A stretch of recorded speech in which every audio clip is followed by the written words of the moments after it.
Good to see you again, everybody. I've missed you, and I know you've missed me. We'll talk about that later. Right now, it's time for an education.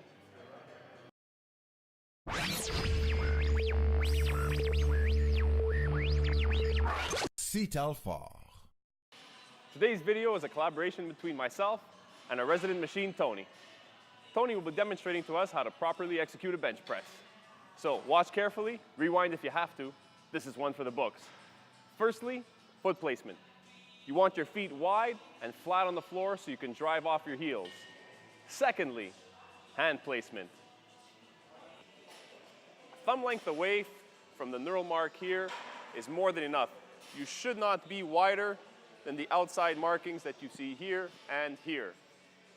Once his hands are in place, he's going to pin his shoulder blades together and back, and then lift the bar. So what we mean by pinning the shoulders back is by making sure your shoulder blades go close towards the middle of your spine and down away from the ears. Once they're locked in this position, you can then proceed to lower the bar to your chest, keeping your wrist straight. The bar should hit roughly a third of the way up from the bottom of your sternum or your breastbone. You want to avoid it going towards your belly, being too low, or close to your neck, too high. Both can result in serious injury. You also want to avoid bouncing the bar off your chest, as this also may result in serious injury. We want to make sure your shoulders at the top don't go up, so keep those shoulder blades pinned back, and we want to avoid squirming.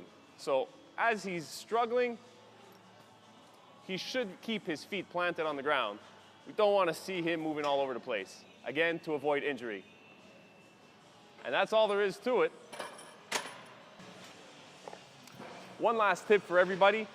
On every repetition, picture yourself spreading the bar with your hands, as if you were trying to rip the bar apart.